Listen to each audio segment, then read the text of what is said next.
আসসালামু আলাইকুম ভিউয়ার্স। আজকে আমি তোমাদেরকে কলমি শাক ভাজি রেসিপি দেখাবো। আমি ছাদ থেকে কলমি শাকগুলো এনে ধুয়ে কেটে নিলাম।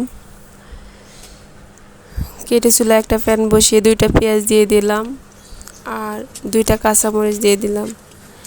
দিয়ে আমি পেঁয়াজগুলো ভেজে নেব।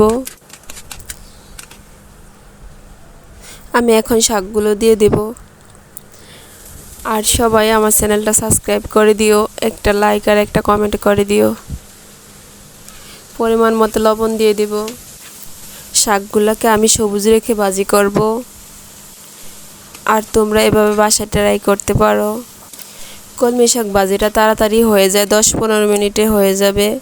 আর বেশি অনেকক্ষণ চুলা রাখলে শাকের কালারটা সবুজ চলে যায়, কালারটা লালচা হয়ে যায়। 2 মিনিটের জন্য শাকগুলো এখন আমি ঢেকে রাখবো।